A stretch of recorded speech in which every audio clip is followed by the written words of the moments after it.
Hello दोस्तों, Hindi study channel में आप सभी का स्वागत है। दोस्तों, आज का हमारा जो टॉपिक है वो है वर्णमाला। हमारा टॉपिक है वर्णमाला। वर्णमाला किसे कहते हैं? वर्णों के व्यवस्थित समूह को वर्णमाला कहते हैं। और वर्ण किसे कहते हैं? कि भाषा की सबसे छोटी इकाई को हम वर्ण कहते हैं। वर्ण उस मूल ध्वनि को कहते हैं जिसके टुकड़े नहीं किए जा सकते, जैसे अ, आ, क, ख। ठीक है।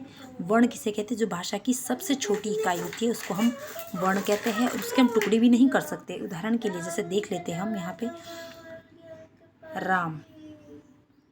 राम है, इसमें 4 वर्ण है। इसमें 4 वर्ण है, र, आ, म और अ। इसमें कितने वर्ण हैं? 4 वर्ण हैं, जिसको हम नहीं तोड़ सकते। ठीक है।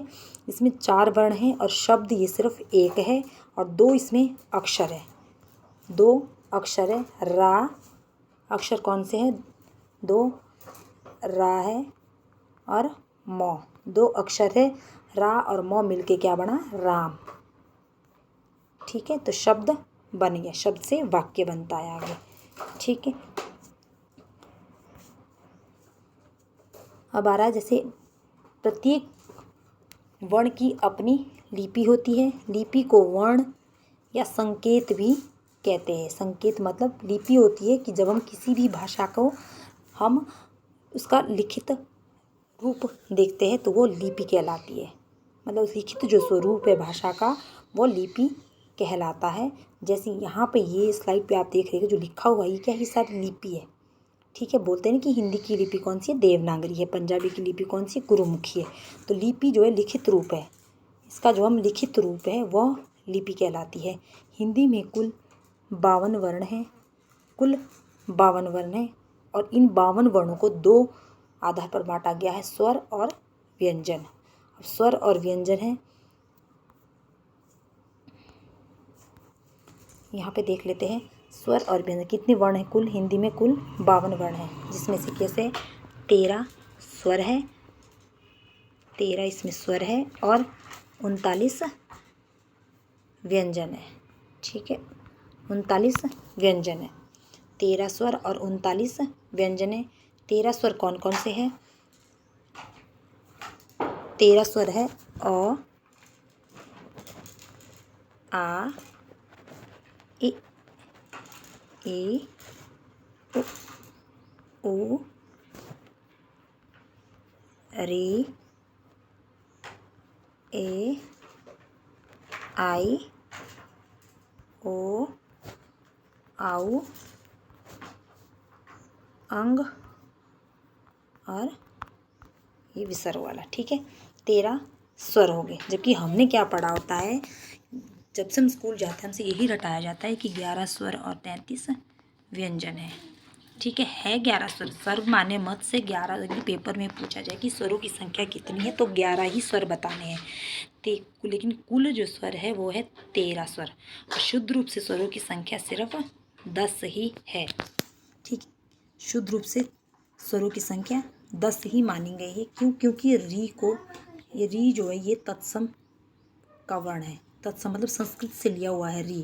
और जो अयोगवाह है, अयोगवाह, एक मिनट, अयोगवाह है ये अनुस्वार, और ये जो विसर्ग वाले, इनको दोनों में गिना जाता है, स्वर में भी और व्यंजन में। इनको अयोगवाह कहते हैं। अयोगवाह इसलिए कहते हैं कि जिसका योग नहीं मिलता। ये दोनों में ही आते हैं, व्यंजन में भी और स्वर में भी। तो इसलिए शुद्ध रूप से सिर्फ 10 ही स्वर माने जाते हैं, और यदि स्वर माने देखा जाए तो 11 स्वर है। अयोगवाह को नहीं स्वर माना जाता।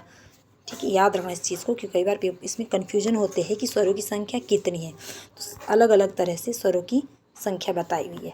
जैसे यहाँ पे उच्चारण के आधार पर स्वरों की संख्या 45 है कुल, जबकि हमने यहाँ देखा था कि कुल वर्ण कितने हैं?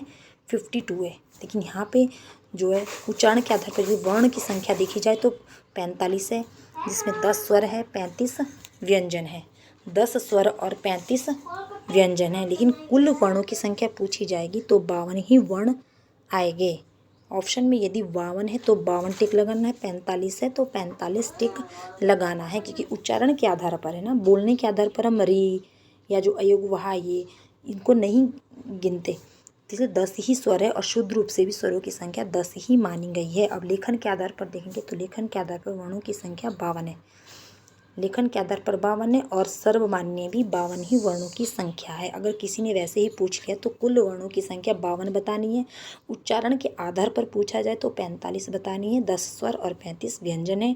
लेखन के आधार पर भी वर्णों की संख्या 52 है। 13 स्वर, 35 व्यंजन और 4 संयुक्त व्यंजन है। इनको हम डिटेल में आगे अपनी नेक्स्ट वीडियो में ज़रूर पढ़ेंगे कि 13 स्वर कौन से हैं, 35 व्यंजन कौन से हैं और 4 संयुक्त व्यंजन किसको कहते हैं। ठीक है। अब उच्चारण के आधार पर 45 व्यंजन बताए हमने, जिसमें कि 10 स्वर व्यंजन नहीं है, यहाँ पे ये वर्ण है। यहाँ पे गलती से लिखा गया था, ये यहाँ पे 45 वर्ण है।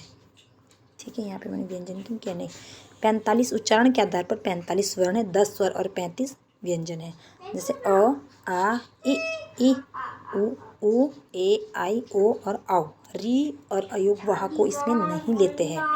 ठीक है, री को इसलिए नहीं गिना जाता क्योंकि री जो शब्द है, री और र, इसकी साउंड एक ही है आती है बोलते हुए। ठीक है, लिखने में हम री अलग लिख सकते हैं, लेकिन इसका अगर बोलेंगे तो री र सेम ही लगता है। ठीक है, इसीलिए हम री को भी स्वर में, इसीलिए री को भी स्वर में नहीं देखा गया उच्चारण के आधार पर सिर्फ। वैसे यह संस्कृत का वर्ण है।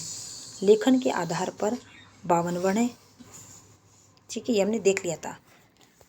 तो आज की वीडियो यहीं पर समाप्त होती है। यदि आपको मेरी वीडियो अच्छी लगी हो तो प्लीज़ चैनल को लाइक करना, शेयर करना और कमेंट करना कि आपको मेरी वीडियो कैसी लगी हो। धन्यवाद।